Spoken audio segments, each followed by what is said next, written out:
saw Bitcoin in 2009, you see a chance to replace the whole foundation. And everything that Elon was talking about in terms of ACH and the credit card networks were built with very different agendas in a very different time frame, and it's crazy that they still exist and they have scaled, but they just are not relevant to today, and they're certainly not relevant to the future, especially when you consider the entire world and countries like Nigeria or Ghana or India and its interconnection with countries like the United States and Canada and all over Europe. So what really drove my thinking and drives my passion around it is, like, if the internet gets a chance to get a native currency, what will that be? And to me, it's Bitcoin because of those principles, because of that creation story, because of its resilience, because of the number of tests it's been. But what inspires me the most is just the community driving it. It just reminds me of the early internet. It's the only reason that I have a career, because I learned so much from people like who are building Bitcoin today, and I continue to learn in that sense, and I'm so grateful for it. So that's a good segue into the next question I'd like to ask you, Jack. Is you said before that Bitcoin changes everything. Can you speak more to that?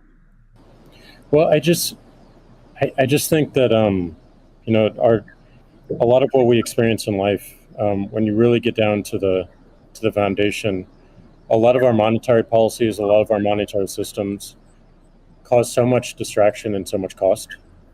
And when you get to a system where you have the potential for people to truly own it, they can verify it themselves. You don't have to have trust going in. You don't have to trust it at all. You can verify it through source code or whatever your appetite is, and that any particular person can help drive the future of it. And at the same time, it's not controlled by any state. It's not controlled by any bank. It's not controlled by any corporation. And these three parties of people who participate in the network, people who mine, and also the developers, constantly debating the correct roadmap and the way forward, is a beautiful thing. And I don't know of many other consensus-based models that have existed at that scale for this long with this amount of success. And we're still fairly early. So when, I met a woman in Ethiopia 2 years ago, and she was trying to create the lift for Ethiopia. Elon, I think I reached out to you at that time as well, because she really wanted some Teslas. She still has to take paper fiat cash from her passengers and pay all of her drivers in the same way, because there's no monetary system that she can utilize. There's nothing digital. And Africa as a continent is hugely interconnected from a monetary standpoint, but also hugely taxed in that same way.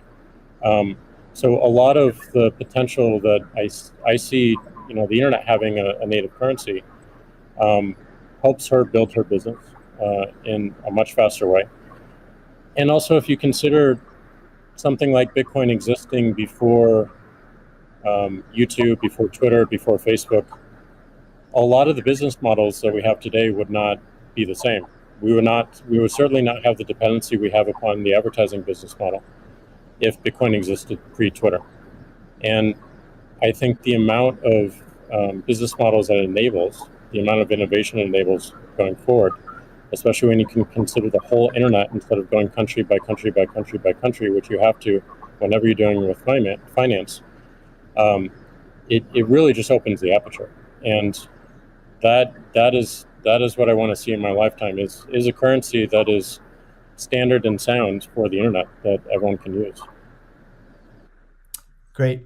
A hallmark of Bitcoin is its fixed supply of 21 million coins. Elon referenced that earlier. It may be the first system that humans have created that humans cannot later change. Kathy, I'm curious, with your background in monetary history and macroeconomics, what are your thoughts on that type of system? Oh, well, I'll recount the story about Art Laffer and our going through the paper.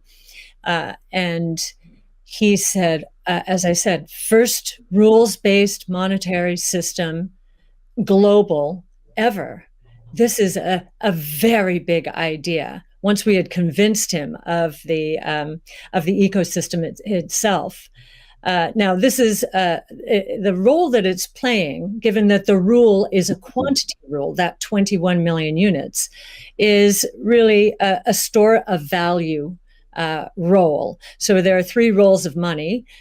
Store of value, very important. The means of exchange, so for transactions, and the unit of account. Every good priced in terms of whatever the unit is. So store of value is its primary use right now. The others exist. Unit of account, reserve currency of the crypto asset ecosystem. That's being seeded a little bit towards stable coins right now. But the store of value is a very big role. And means of exchange with apps built on top of the Bitcoin blockchain, we think is going to become more of a reality. Right now, high value transactions take place over Bitcoin, and that is a very useful role. So we look at those, and I remember saying to Art, "How big could this be?" And he said, "Well, how big is the U.S. monetary base?" Well, today it's $8 trillion. $8 trillion. At the time we were talking, it was $4 trillion. So we've gone through another crisis since then. And so this store of value, this idea that purchasing power will go up over time if demand rises relative to supply ultimately fixed at 21 million units. That's a very good thing. Purchasing power going up globally around the world. And this idea that it's a hedge against confiscation of wealth. And that can take place in a myriad of ways. But inflation, and especially hyperinflation in emerging markets, is the primary way. Talk about destroying purchasing power. So that's a very big idea. And I'll also mention deflation. In some ways, it's a hedge against deflation. I know some people are confused that we at ARC think that we're in a deflationary environment here in the United States. If that is true, the odds of a hyperinflation in the rest of the world, especially in emerging markets, is also true. So, but this deflation, and we learned from 0809, there's counterparty risk associated with deflation. And I think Bitcoin would be a hedge against that eventuality as well. So it's a very big idea. Right. I suspect among us, there's not a lot of debate about Bitcoin's potential as a store of value. But Jack, you referenced earlier it being or becoming the native currency of the internet. Can you speak more to that, and also how it relates to maybe how institutions think about it? Yeah, I mean, like just simple example. If I happen to be in Ghana and my family is in Nigeria, currently I can take anywhere from and I need to send money back, anywhere from 10 to 30% off the top just to send that money back. Whereas if you just focus on the worldwide remittance problem, Bitcoin solves so many of those problems today instantly without having to go through any intermediaries or any slowness or complicated systems that a corporation or a state created. So I think having sound money that is separate from the state is the idea. Having it completely verifiable by everyone, including the state, including corporations, including individuals, including developers who want to build on top of it, is quite powerful, and that's what keeps it secure and strong. And I think that's we need more of that, which is why this one of the reasons why this conversation is so important is as entities come into the space, it's not just buying an asset and holding on to an asset and treating it as an investment. There's something special that created this, and something precious and something very unique, which has to be protected, and we need to do whatever we can to help that thrive as well. Elon, I'm curious your opinion on this. You mentioned earlier about Bitcoin's throughput, or the importance of throughput, maybe some concerns around Bitcoin. Can you speak? Do you think Bitcoin can become peer-to-peer cash? Well, Bitcoin does have a fundamental scarcity limit at the base layer that's designed in. That doesn't mean you can't have some layer 2 system in theory like Lightning. And I understand Lightning is doing well in some small countries. There's some question mark as to whether you need a money transmitter license. Just a debate as to whether that's needed, given that it is not open ledger. So that's a whole separate debate, of course. But Bitcoin by itself simply cannot scale to be the monetary system for the world at base layer. But with a second layer, this is possible depending upon how that second layer is implemented. Yeah, that's part of why I think there may be some merit to something that may seem silly, like Ethereum, like Dogecoin. I think Ethereum also, like I said, the three things I own outside of SpaceX and Tesla, and obviously it's a Neuralink and Boring Company, but of any significance are Bitcoin by far, and then some Ethereum and some Doge. So if the price of Bitcoin goes down, I lose money. I'm not sort of I might pump, but I don't dump. It's not a case of. I definitely do not believe in getting the price high and selling or anything like that. And I would like to see Bitcoin succeed. I think there's some merit to. This is not a slam on Bitcoin. There's some merit to considering something that has higher max transaction rates. And a lower transaction cost, and kind of seeing how far you could take a single layer network where the exchanges act as a de facto second layer. I think you can probably take that further than people realize. And as bandwidth increases over time, latency decreases. SpaceX's Starlink is actually playing a role in this. And I think long-term people will probably have access to worldwide access to gigabit level connectivity at low latency, and so at low cost. And so then your base layer could do a lot of transactions if you take that into account. So yeah, but like I said, Bitcoin with a layer 2 system certainly could scale to do a vast number of transactions. Same goes for Ethereum. Question about the scaling at the layer 1. The concern from the past 5 years of debate in the Bitcoin community is that would sacrifice too much decentralization and hurt the censorship-resistant properties of Bitcoin. I'm curious if what are your thoughts on that? Are you sensitive to that? And are you concerned about losing some of the special properties of Bitcoin or another cryptocurrency by scaling at layer 1? Yeah, I mean, these things it's helpful to use the physics tools of thinking and say, scale up, scale down, and see if it still makes sense. So if scaling up the transaction block doesn't make sense, why don't you scale it down? And have it be, so that somebody, with a laptop from 2008 can still run a Bitcoin node. Why not slow it down? Oh, you want to slow it down? Well, maybe you're at the wrong number then. there's actually there's members in the community that do want to slow it down, but I understand your point. It's silly.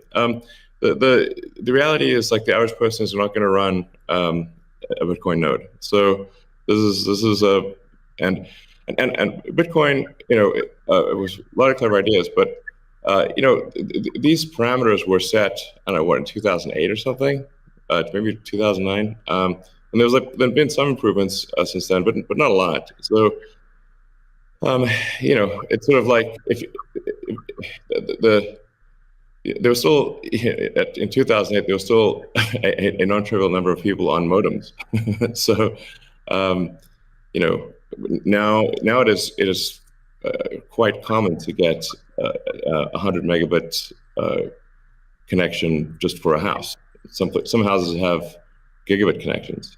So, and that trend is obviously in the direction of higher bandwidth and lower latency. And if somebody else doesn't do it, Starlink certainly will. So I have high confidence that you will be able to maintain a decentralized finance system while still having a much bigger blockchain, aka ASCII text ledger, a hash ledger. You can make the hash ledger bigger without suffering from decentralization as the average connectivity improves, obviously. One idea would be to to put a Bitcoin full node in Starlink terminals. That way more people would be running it. Actually, I have run this by the team at one point. I had this idea, which is kind of off the wall, but like, let's say you need a little space heater, and normally your space heater would just be pure entropy. Well, what if that space heater was also a Bitcoin, Ethereum, Doge mining node? Pick your currency, and so then you'd be heated up, and you would also mine your crypto and have connectivity in one. I love that idea. Yeah, I mean, better than running a space heater. Absolutely. Are there any other, so you're drawn to Dogecoin a little bit. Are there any other gaps in Bitcoin that you see that cause you to be drawn towards Dogecoin? Oh, I think, I mean, I think there's Doge has the Doge community, I think, is somewhat irreverent, obviously, and has great memes and loves dogs, and I love dogs and memes, and it doesn't take itself too seriously, and I think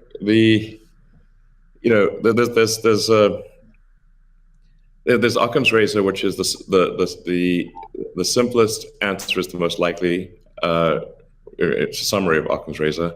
The simplest answer is the most likely one.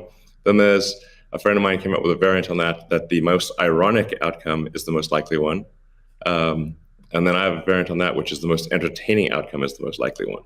So if that is true, then the most ironic and entertaining outcome would be that the cryptocurrency that was started as a joke to make fun of cryptocurrencies ends up being the leading cryptocurrency. That would be the most ironic outcome. Jack, what are your thoughts on that? Is Bitcoin resilient enough to overcome that? I think it's resilient, but also I think like you find, I mean, that's what attracts me to Bitcoin in the first place is the irreverence. A lot of that just brings it forward, and at first go it makes it a little bit inaccessible, but as people get into it, it makes it more accessible and more spreadable. And I absolutely think the resilience is there. I think it's important to have fun as well. And anyway folks can express themselves. I think that goes back to the main idea of like how do we create a native currency for the internet? Anything that goes towards that path, like that's whatever wackiness or fun we can have along the way, that's going to make it a lot more enjoyable, and it's going to make a lot more people want to use it. I'd also point out there's nothing stopping someone from creating a Bitcoin wallet that's like fun and has memes, has dogs. That's possible as well. Great. Let's move on. Right now at this point. Let's move on to the next topic, which is Bitcoin and energy. It's a really hot topic that lots of people are talking about. Let's start with Elon. You've been vocal on this. You've said that. I mean, you said many things about it. You've also said that Tesla will resume payments in Bitcoin payments if the renewable energy is approximately 50% and sort of looks like it's on a positive future trend. What do you think the state of things are with respect to that? Yeah, so I do think that there appears to be a positive trend in the energy usage of Bitcoin. Actually, part of this is due to the drop in Bitcoin price. I mean, what I observed, or what I thought I was seeing, there may be some disagreements on this, but from when Tesla announced that it had acquired Bitcoin and was doing Bitcoin transactions, there was a massive run-up in the Bitcoin price, and also a massive increase in the amount of energy used to mine Bitcoin. And I think I understand renewable energy quite a bit. I mean, Tesla does solar and interacts with a lot of wind generation through our mega pack, because basically need to store energy from wind and from solar. So we're pretty plugged into the renewable energy industry. And there's just no way that you could basically double or triple the amount of energy in such a short period of time with renewables. But you could shovel coal that fast. And so I was like, look, this is too sketchy. Tesla's mission is accelerating the advent of sustainable energy.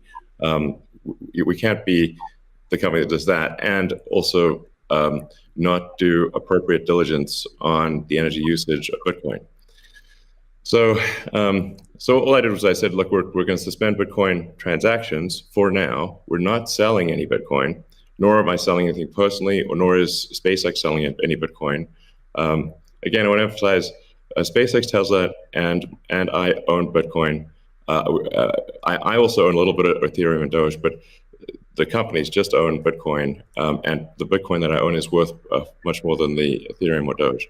So clearly, if I'm if these actions negatively affect me financially, if I was purely financially motivated, then I would not express this reticence about Bitcoin energy usage.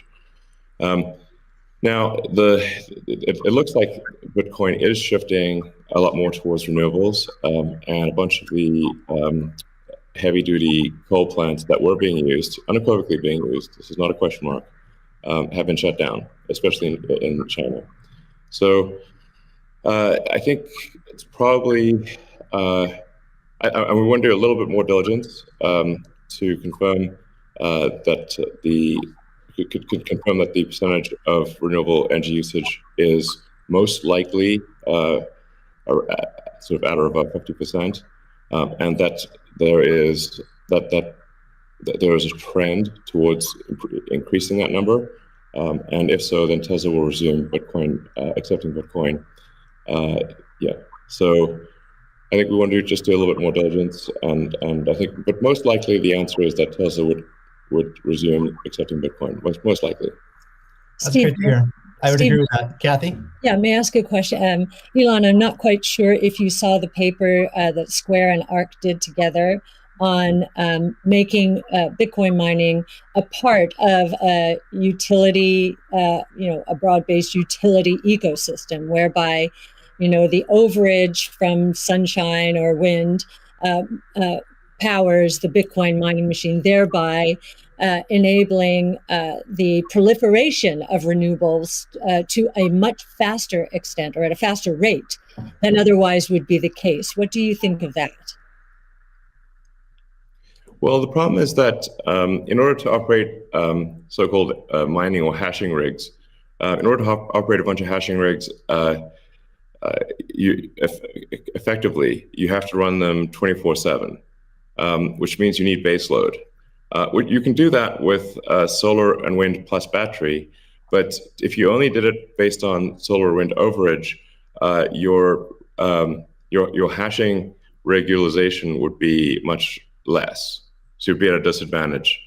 Sure, hydro or geothermal are great as renewable means. I'm also pro nuclear. I think modern nuclear power plants are safe, contrary to what people may think. I really think it's possible to make very, very extremely safe nuclear. I'm talking about fission. You don't need fusion. And then, of course, fusion. You just got that big fusion reactor in the sky called the sun. It comes up every day. But I think a combination of solar and wind plus stationary storage will get you that base load, so you can run hashing 24/7. Okay. Jack, I'm curious. You've stated that Bitcoin incentivizes renewable energy. That's what we're talking about now. Do you have any additional thoughts on that? Yeah, I mean, everything that Elon said and Kathy mentioned, but it's also incentivizing a lot of innovation in just energy space and just like looking at unused energy. There's a company called Great American Mining that caps the methane flares on oil fields to power their rigs. And you just imagine, and you mentioned nuclear, Elon, as well, and just imagine all the unused energy that is just being wasted every single day. And being able to get that energy and converting it into a secure, sound money system for the planet feels like a worthy trade-off. And that's the sort of incentive that I think is most powerful, is like, how do we reuse what is being currently just dumped on the ground and wasted and not considered, and how do we do that at scale? And I think that's a bigger conversation that I think is missing. But I agree with everything that Elon has said, and also the paper we put forth. I'm curious if any of you have thoughts on how what the industry can do to accelerate the transition to renewable energy. And like Elon specifically, could Tesla Energy or Starlink play a role? Well, I think Tesla can play a role. Tesla's literal reason for existence. The reason I've put so much of my life energy into Tesla, which is a lot. In fact, I would say that I've had some pretty tough life experiences, and Tesla is responsible for probably 2/3 of all personal and professional pain combined. Just to give you a sense of perspective there. So this is a hella hard situation. But we do solar, commercial solar, solar retrofit, as well as the solar roof, and we make consumer battery packs called Powerwall for houses and small businesses, and then the utility scale, which are gigantic. We've done now a number of gigawatt hour installations. That's a lot. And a lot of them actually have been for load leveling the grid. Mostly they are, and combined with the first really big one we did, which is 100 megawatt installation in Australia. That's actually helped stabilize a huge portion of the South Australian grid, because it's able to react so fast. In fact, at first, because they've got a billing system in Australia that I think works at the sort of millisecond level, and we were operating at the microsecond level. So the system was operating so fast that the measuring system couldn't see it. But so Tesla's certainly doing a lot to enable renewables, especially wind and solar.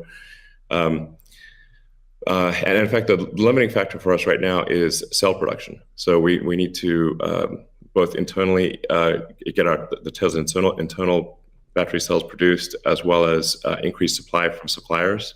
And generally, when I talk to our suppliers, and they say, how many cells would you like us? How many cells can you make? Because sometimes they're concerned, well, is Tesla going to compete with them on cells? I'm like, no. If you want to make the cells, be our guest. It's just that we need a crazy number of batteries, and they need to be done. It obviously needs to be mined and produced and manufactured in an ethical and environmentally sound way. So,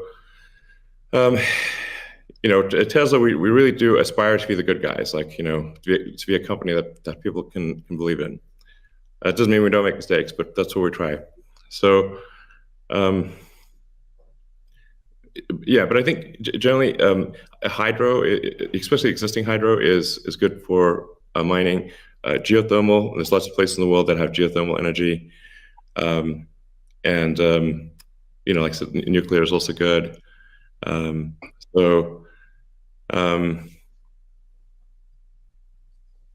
think just I'm like as I said earlier, the expectation is not that the energy production must be pure as the driven snow, but it must it can't be using. It also cannot be using the world's dirtiest coal, which it was for a moment there.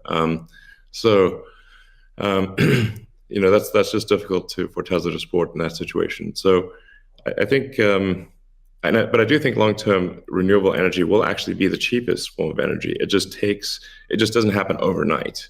But as long as there is a conscious and determined and real effort by the mining community to move towards renewables, then obviously Tesla can support that. That's great. Kathy, we've been talking a lot about energy, but many institutions are facing questions around Bitcoin's relationship with ESG. Can you maybe speak a little bit more to what is S and G in ESG and how Bitcoin might support those? Sure. So E, of course, is environmental, S is social, and G is governance.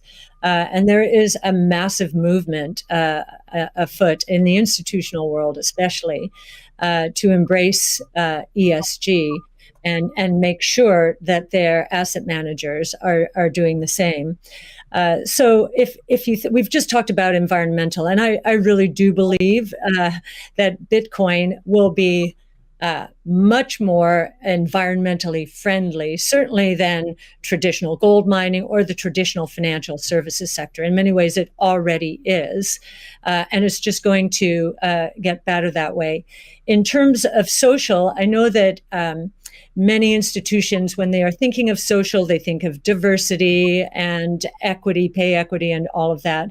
But if from our point of view, the disruptive innovation point of view, social is much more than that. It is saving lives, of course, autonomous technology, that would be another topic for Elon. But in this case, allowing access to payment technology, as Jack is saying, everywhere around the world without friction. And just back to the remittance example, I think if I've got these stats correctly, there are certain countries in the world that are incredibly dependent on remittances for GDP. To Tonga, 37%, El Salvador, which just deemed Bitcoin legal currencies, 24%, Nepal, 24%. And I think the remittance industry globally, roughly 700 billion. So saving people these egregious fees, think about it, you're paying anywhere from 8% to, as Jack said, 30% of your $100 that you're sending back to your family. That is a social responsibility, I would submit, as is just the economic empowerment that Bitcoin will enable. We've talked about that already. And I know that Alex Gladstein is going to be talking later about, the 4.3 billion people in the world who are hostage to authoritarian regimes, or the 1.3 billion who are living in double-digit and triple-digit inflation, if not more. Saving them from the destruction of their purchasing power certainly is a noble social goal. So we expand social to be much more than the traditional ESG community. And then on governance, you've got the transparency of the ecosystem. It's completely transparent, unlike the opaqueness of financial systems and the toll takers in the traditional financial world. And I think a huge part of governance in the Bitcoin ecosystem are the Bitcoin core developers. Now, before I met them, and I've had the pleasure and the honor of meeting many of them, that was a part of this ecosystem I didn't understand. But actually getting to sit down and talk to them, if I have a learning curve need, it certainly is on the technology side. But in terms of talking to them about economics, economic theory, failed monetary regimes historically, they know economic history, many of them, better than anyone I've ever met. So that gives me a great degree of confidence that, they do believe they are on a noble mission. They could be paid a lot more than they're being paid right now if they worked at Google or Facebook or some of these other areas. But they've chosen, this sense of purpose for a noble goal, and they have incredibly strong technology backgrounds, as well as a good understanding of economic history, especially monetary history. And it gives me a great deal of comfort as I think about the governance of the ecosystem, much more so than I think we would find in other financial ecosystems. And just to give you an example of that, I think 2 years, we were talking about, there's a big debate about reorganizations, I know in the Ethereum network right now. Well, we saw the core Bitcoin developers and others at work back in 2019 when Binance tried to reorganize in order to reclaim 7,000 Bitcoin that were hacked. And they just wouldn't allow it. So we've already had some very good tests of the Bitcoin ecosystem, including developers. So that would be my answer, Steve. Thank you. And it's a great transition to the next topic area, which is Bitcoin ethos. And what is Bitcoin ethos? I mean, Bitcoin was born as open source and it's very transparent. There's also a staunch defense from the community around decentralization and a lot of the core principles of Bitcoin. So let's talk a little bit about that and what makes it special. Jack, Square has done a lot to support open source Bitcoin. Can you tell us a little bit about what Square has done and what advice you'd have for other institutions looking to follow in its footsteps? Yeah, I mean, I was very skeptical of corporations when I was a kid, and I'm still skeptical of corporations today. And, you know, as we've used corporations to be, you know, they've been great vessels for what we need to do and the ideas that we need to bring to the world. But, you know, Bitcoin is not that. And when we were considering Bitcoin and how Square intersected, I was really concerned with how we don't disrupt the community in a negative way, how we promote what is amazing about it, and how we help it grow in that way, in the way that it wants to. So we created your team, Steve, which is Square Crypto, which is hiring open source developers to work on whatever they want and whatever they think is most important to help Bitcoin. We created an organization called Copo, which we gave up all of our crypto patents so that the community can use them in defense against trolls and some crazy characters we won't name. And we continue to find ways that, like, following that Bitcoin path, we're going to create a hardware wallet. We're probably going to do a lot more in hardware. Everything that we do in the space is going to be completely open source, from the hardware design to the software, taking in the community's push. And we're building a developer platform as well in the same open development, open source, and completely transparent. So I think as institutions or companies like ours consider getting in the space, I think contribution back to the community is important. Tesla did this with accepting payments for Tesla and finding security holes and improving the stack. And as I said before, we can't just see this as an asset that we own and an investment vehicle. This is something that has the potential to change everything and make the lives of everyone on this planet better in some small, maybe marginal way, but those margins will be meaningful as they compound over time. Great. Elon, you've tweeted before that any wallet that doesn't give the user their private keys should be avoided at all costs. Can you tell us more about why is that important, and you know, how does what's its relationship with decentralization? Well, it's difficult to say that if you own crypto in an exchange and the exchange does not give you your private keys, it's not clear that you own anything. I mean, if there's something that, if that exchange breaks or is hacked or or is subject to seizure by the government or something like that, your crypto is gone. So in order to actually have a properly decentralized finance, which I'm a fan of, I think it makes sense. Then you have to own your private keys, and you should be the only one who has your private keys. So if you're the only one who has the private keys, then then you own it. If someone else has your private keys, effectively they own it too, and the security of your crypto is then dependent upon them or any entity that can affect them. So, yeah, I think what Jack's doing sounds like a good idea to have, a hardware wallet that's the only thing that contains your private keys. Like that's like in terms of sort of empowering the people, which I very much believe in. Then I think you want to have people have their own wallets and be the only ones that have the private keys to that wallet, so-called wallet, the other side of the of the crypto. Right. I agree, and I think we'll see an emergence too of new solutions that use multi-sig, like with a 2 of 3 keys, where the user has 2 keys, and then you get assisted custody by having an institution hold a 3rd key. Can be a good solution as well.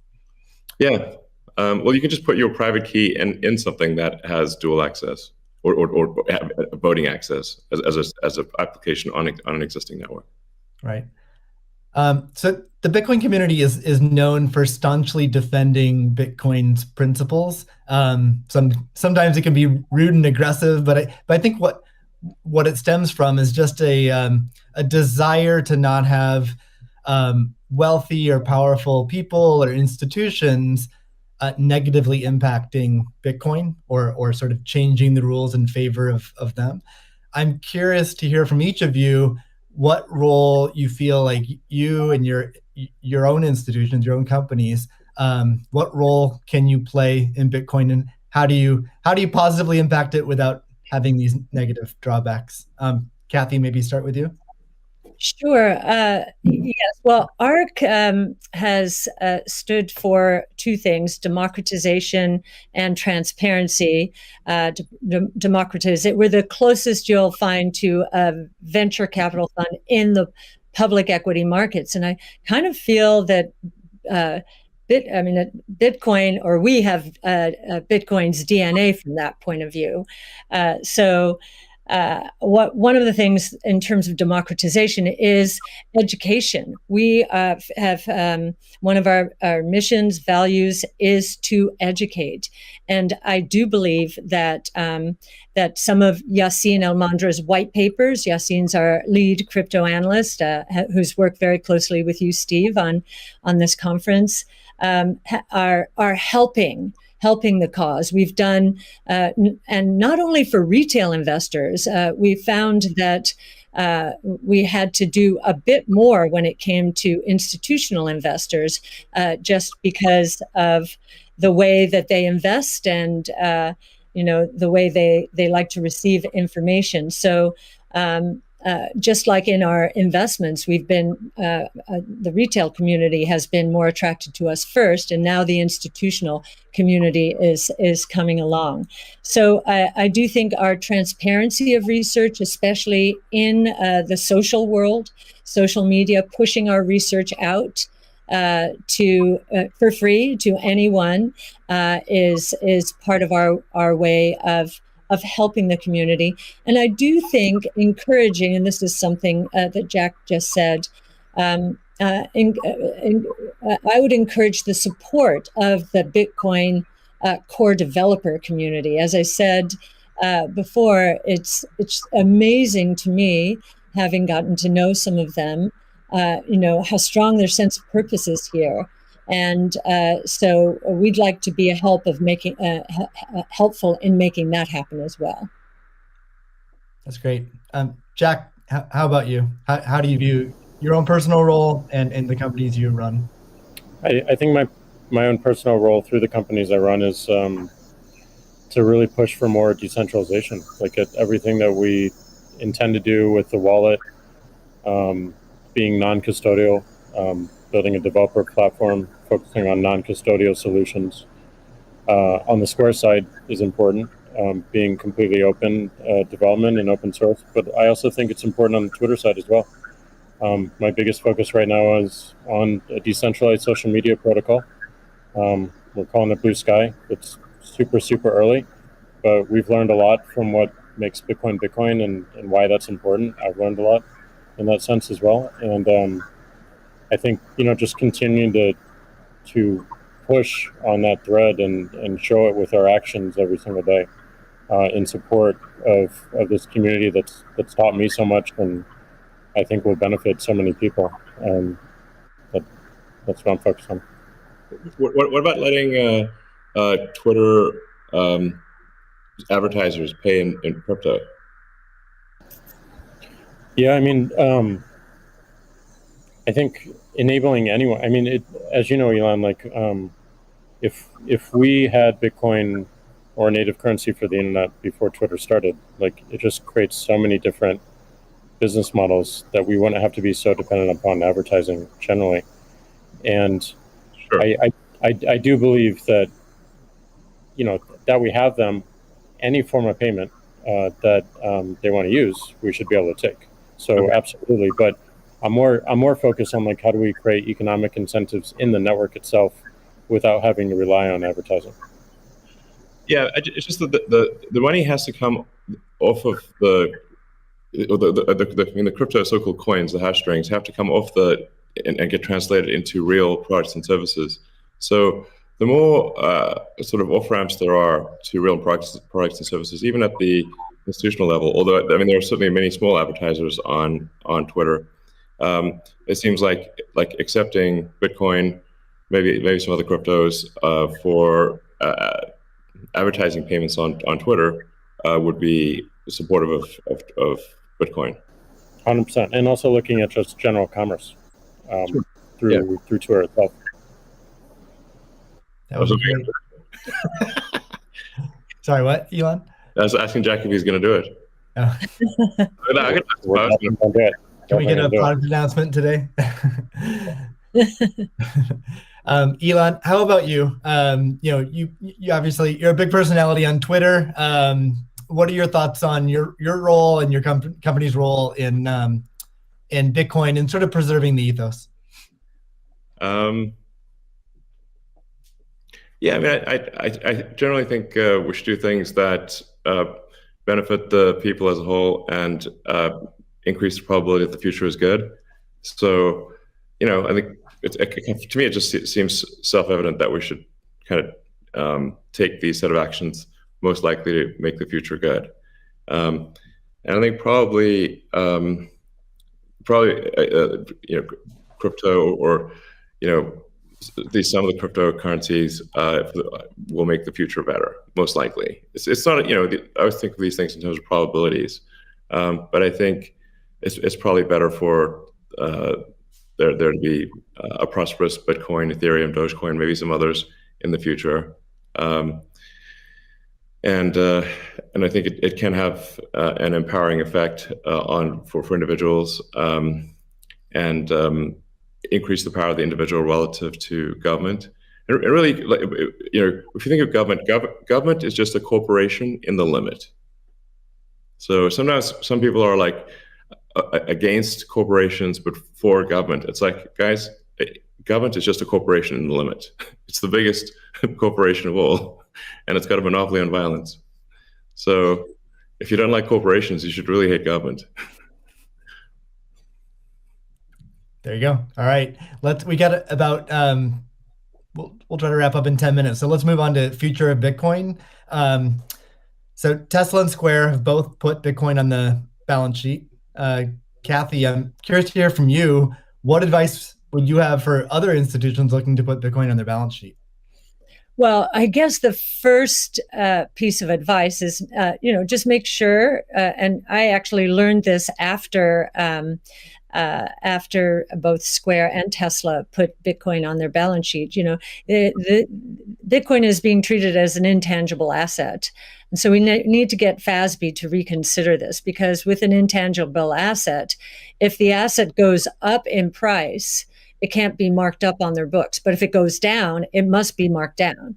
So, there's some asymmetry there, which is, we need to change that given what we believe Bitcoin is. And I do believe if I'll harken back to something, well, it was either Elon or Jack said, think about it. You take away the boundaries, the different currencies. Just think about how explosive growth could be, and how wide-reaching taking the friction out of the system could be. So, I would encourage corporations to think about that this ability to do business anywhere in the world. Ultimately, obviously, we're paving the way here.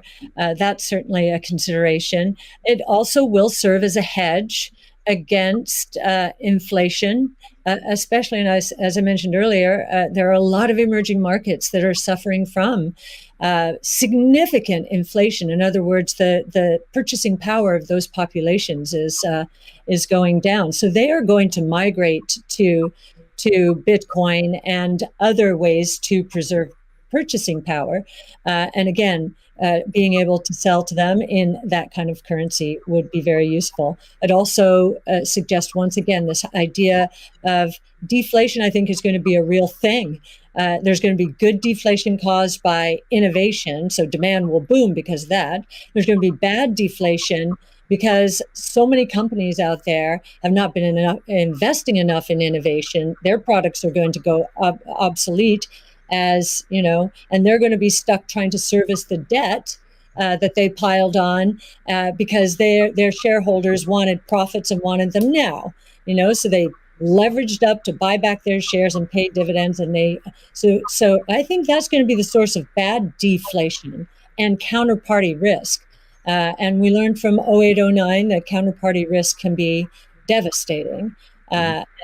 Almost cataclysmic. So a hedge against that as well, I think, would be another reason to do it. Great. Yeah, it's funny. It kind of like Tesla's bank balances in Europe have negative interest rates. It drives me crazy. Yeah. I mean, technically, if you've got like 2% inflation and 1% interest, you're technically minus 1% return. But nonetheless, it is quite annoying to just see your bank balance drop in real time in Europe. Europe has negative interest rates. This is insane. Yeah. Paying the banks, paying the banks to hold the bank to keep your money. I'm like, what? It is crazy. Like, what? We definitely move that into Bitcoin. I believe Ray Dalio said, "Buy Bitcoin and not bonds." So there you go. Mm-hmm. Yeah. Jack, you've talked about design being an underfunded area in Bitcoin, and Elon earlier mentioned usability could improve a lot. I don't think anyone's going to argue with that. What do you see as the future of how can design impact Bitcoin? Yeah, I mean, I think that the Bitcoin network is beautifully designed as a protocol in the way it works. I mean, it went after a single problem, and it does in an absolutely astounding way. But I think the endpoints of people getting into it is still a little bit confusing. So I think the more energy we spend on wallets and making sure that the wallets are simple and accessible and they're non-custodial as well. Yeah. I think the best example of this that I know of is probably this wallet called Moon. And it's just simple, straightforward. It's it does an amazing thing with key management that my mom and friends new to Bitcoin can understand. Does amazing in storage, and it also has a very clever implementation of Lightning, so that you can use it in a transactional way without having to think about it, just with QR codes in a way that makes sense. So more work like that, I think, really brings us forward. Great. Let's wrap things up with a final question for each of you. I guess what is your hope for Bitcoin? How it can impact the world? Let's see, Elon, do you want to start with that? So what's your hope? What's your hope for Bitcoin? Well, my hope for I guess crypto in general is that it can improve the efficiency of the information system that we call money. So if the core efficiency of money is improved and and money has less error, where, like I said, error is like in any kind of government interference or fraud or anything like that, this will naturally lead to basically a better standard of living and more power to the individual, which I very much agree with. Great. Kathy? Yeah, and I would segue from what Elon just said is, money has powerful network effect qualities, and so we talked about ESG earlier. I think that of course that aspiration, having the this money be the best from an ESG point of view, that's really talking about solving some of the world's problems right now, which we definitely want to do. But I also am very excited about this idea of network effect and the convergence of blockchain technology and artificial intelligence from a technology point of view. I think, think about the internet in the earliest days. We couldn't imagine what was going to happen, but the impetus to growth was pretty incredible. So I am looking at this rules-based monetary policy, making for better lives around the world, as we've just said. But I'm also looking at the technology itself and the convergence between blockchain technology and artificial intelligence, to change the world in ways that we cannot imagine right now, solving even more problems, but creating more opportunities as well, which is the history of technology and disruptive innovation. Jack, what's your hope for Bitcoin? My hope is that it creates world peace or helps create world peace. I mean, Elon said it earlier. Like we have all these monopolies of violence, and the individual doesn't have power. And the amount of cost and distraction that comes from our monetary system today is real, and it takes away attention from the bigger problems. Some of the bigger problems that Elon is trying to solve, like get us to a multiplanetary humanity. All these distractions that we have to deal with on a daily basis take away from those bigger goals that affect every single person on this planet, increasingly so. So it may sound a little bit ridiculous, but like you fix that foundational level and everything above it improves in such a dramatic way. So it's going to be long term, but my hope is definitely peace. That's fantastic. Well, I'd like to thank all three of you for giving us your time today. It's been a fantastic conversation. Thank you to the audience for tuning in. The B word is not just this discussion, but we have a lineup of incredible speakers and content. So I encourage everyone to check it out. Thank you very much.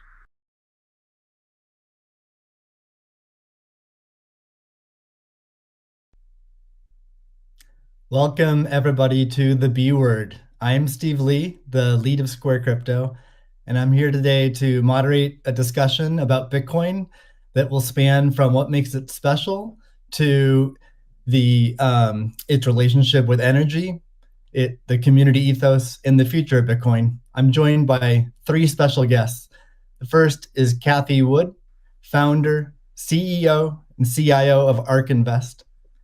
Next is Elon Musk, techno king of Tesla and chief engineer of SpaceX. And finally, Jack Dorsey, CEO of Square and CEO of Twitter. So we have a lot to talk about today. So let's get to the talk and get right to it. I'm going to start off by asking each of you a question, which is what's shaped and influenced your views on Bitcoin? And let's start with Cathie. Okay, Steve, thank you. Well, the first thing was our focus on disruptive innovation. So starting in 2011, Brett Winton, our director of research, who I know will be on the program later, he started talking about this thing called Bitcoin at the time. And it was a curiosity as we were doing our brainstorms in research. But as we learned more about this open source ecosystem, that might fulfill the role of the payment system that the internet neglected to build into the system, not expecting commerce. We thought, this might be something. And then I became even more interested when I realized that my economics would come into play as well here. And Art Laffer, my mentor from USC, and a monetary scholar.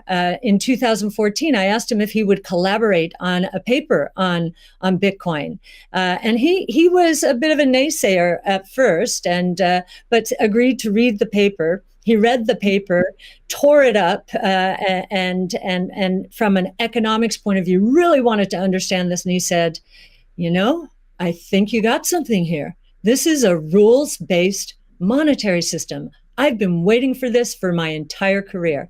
So the combination of disruptive innovation generally, economics on top of that, and the huge misunderstanding out there as to what this is, that was intriguing and launched our research effort.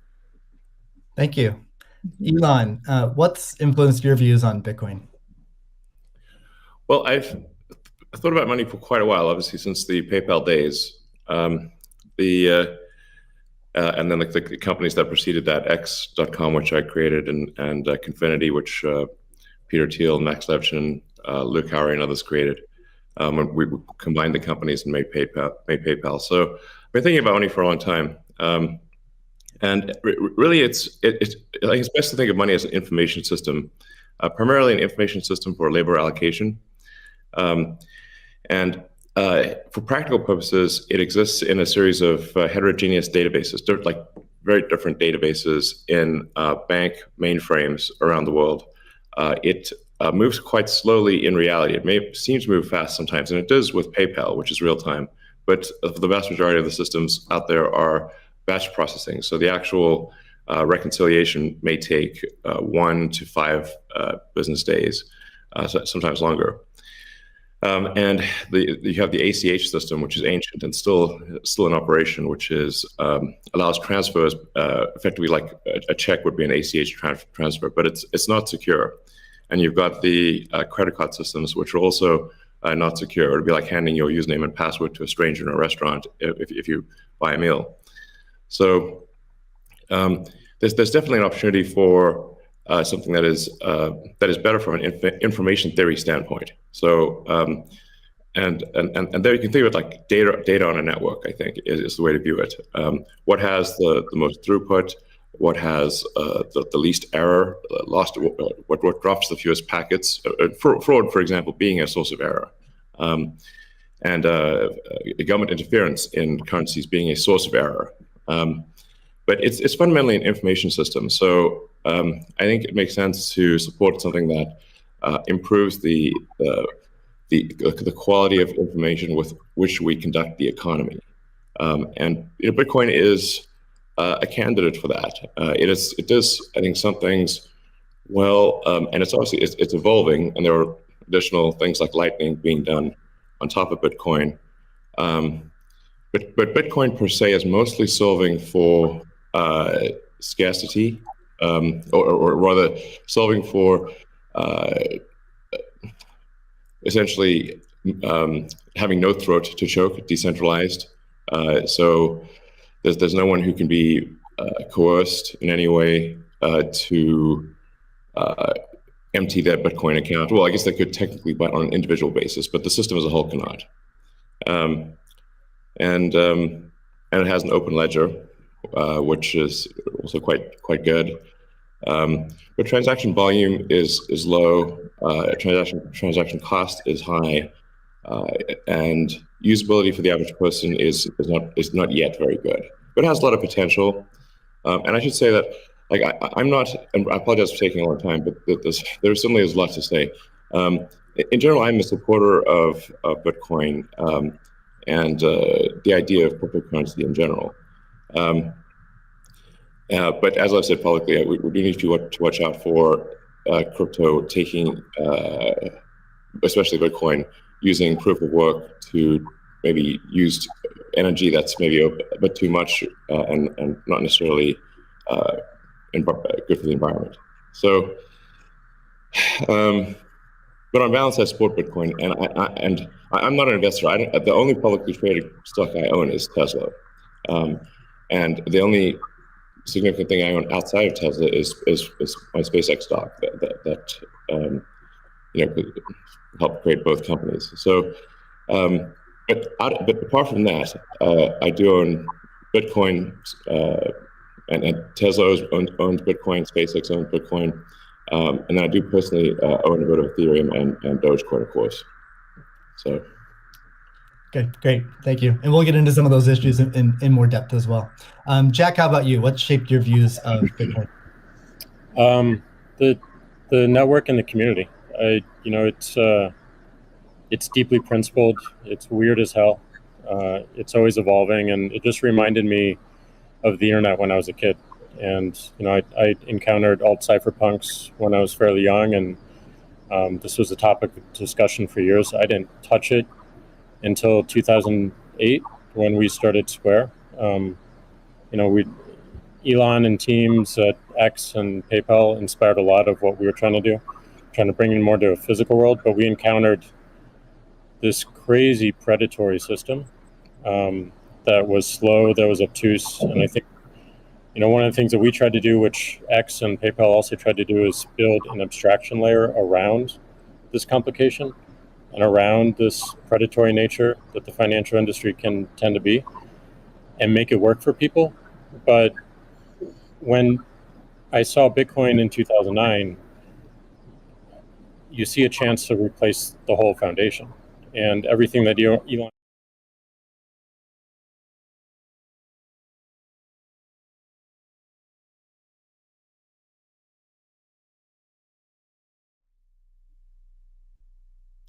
Welcome everybody to the B Word. I'm Steve Lee, the lead of Square Crypto, and I'm here today to moderate a discussion about Bitcoin that will span from what makes it special to its relationship with energy, the community ethos, and the future of Bitcoin. I'm joined by three special guests.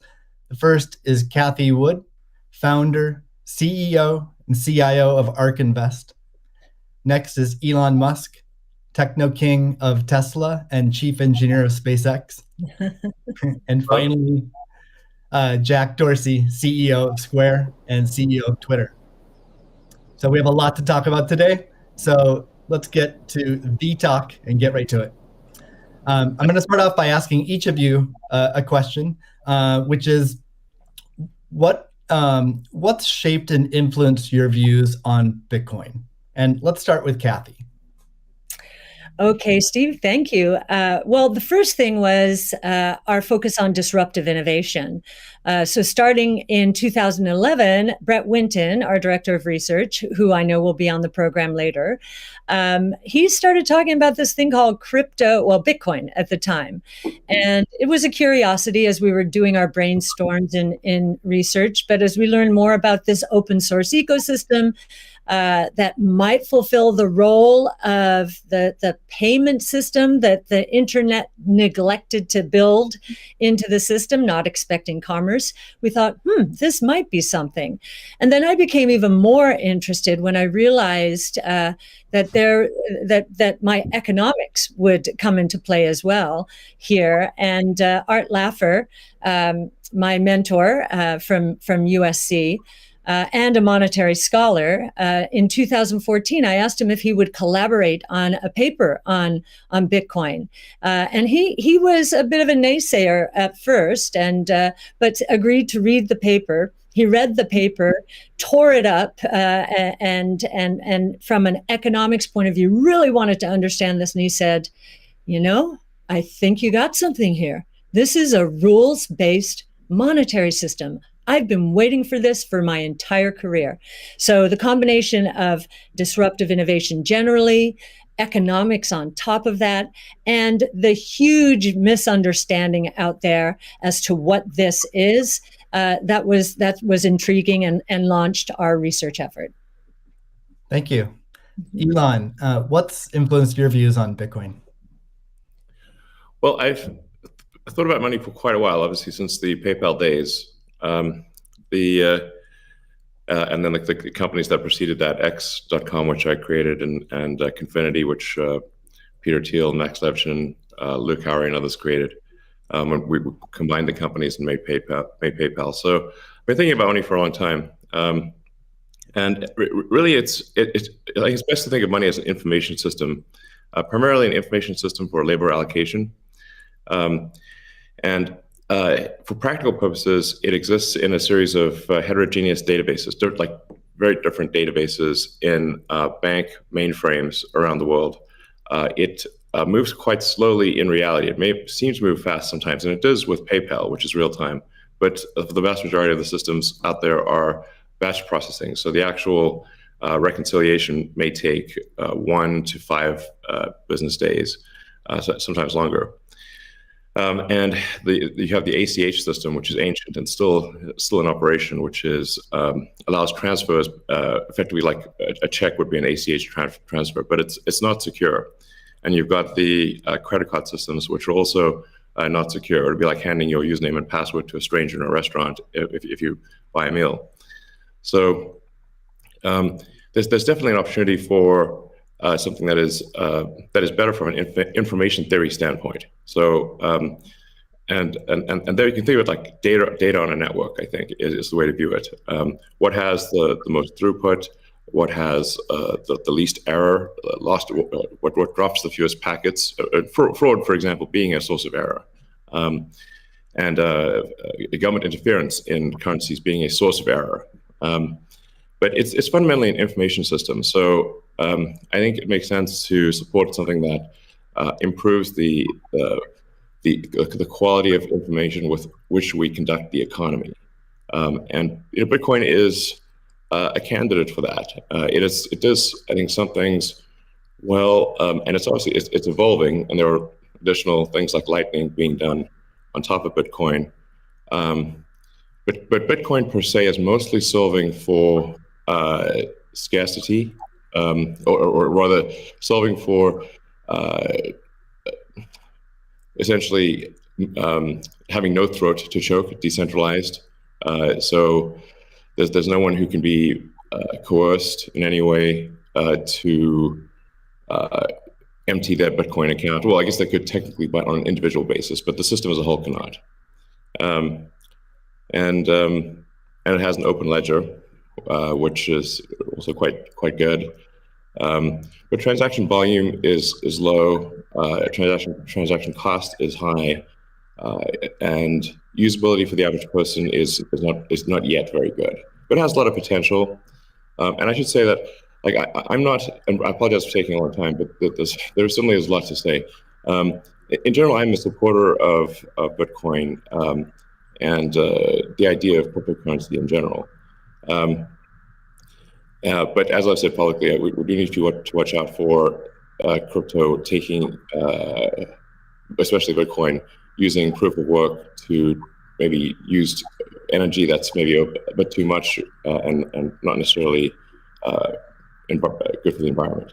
So, but on balance, I support Bitcoin, and I'm not an investor. The only publicly traded stock I own is Tesla, and the only significant thing I own outside of Tesla is my SpaceX stock that helped create both companies. So, but apart from that, I do own Bitcoin, and Tesla owns Bitcoin, SpaceX owns Bitcoin, and then I do personally own a bit of Ethereum and Dogecoin, of course. So. Okay, great. Thank you. And we'll get into some of those issues in more depth as well. Jack, how about you? What shaped your views of Bitcoin?